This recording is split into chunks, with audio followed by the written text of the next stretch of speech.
हर बार नए साल पर हम कोई ना कोई रेजोल्यूशन लेते हैं।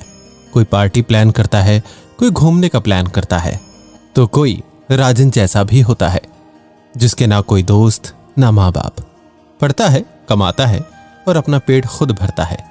इस नए साल पर उसने भी एक रेजोल्यूशन लिया कि वो अपनी जिंदगी को पूरी तरह बदल देगा, बड़ा ऑफिसर बनेगा, गरीबी को दूर करेगा, समाज की भलाई करेगा और एक अच्छा सा जीवन साथी ढूंढकर अपना घर बसाएगा।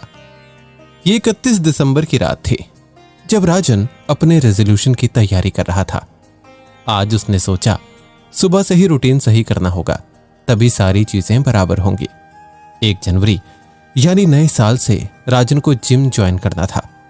हर सुबह 1 लोटा जल शिवलिंग पर अभिषेक करना था। पहले राजन ने कहीं से सुना था कि 43 दिन तक रोज अभिषेक करने से एक तो रूटीन सही होता है और महादेव की कृपा भी प्राप्त होती है। अगली सुबह नए साल की सुबह थी।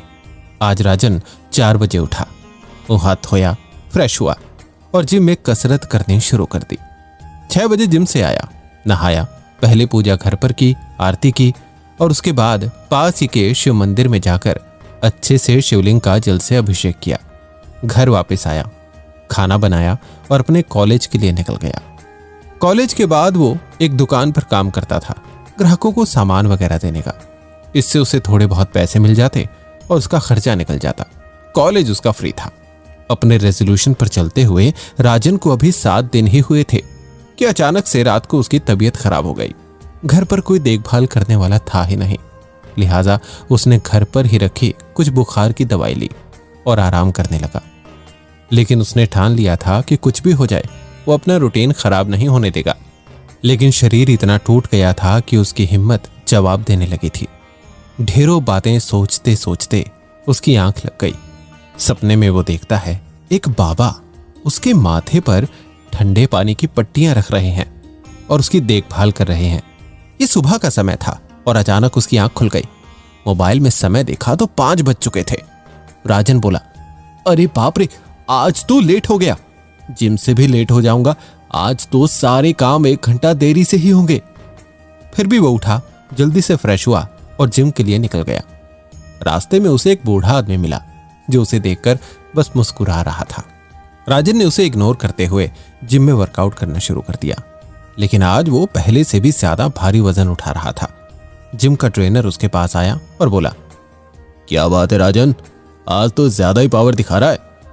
तभी राजन को याद आया, अरे रात को तो इतना बुखार था, मुझे तो कुछ याद ही नहीं, फिर ये सब कैसे हो रहा है। फिर उसे वो सपना याद आया।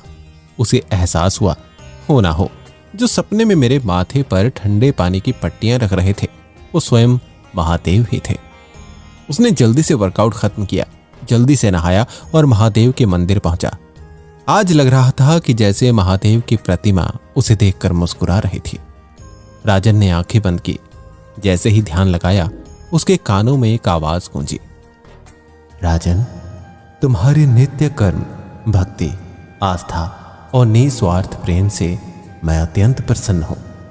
आज के बाद तुम खुद को कभी अकेला मत समझना, मैं हमेशा तुम्हारे साथ रहूंगा। इसके बाद राजन को आज 8 साल हो चुके हैं। उसका नित्य नियम कभी नहीं टूटा। आज वो अपने इन्हीं कर्मों की वजह से एक अच्छे पद पर बड़ा अधिकारी है।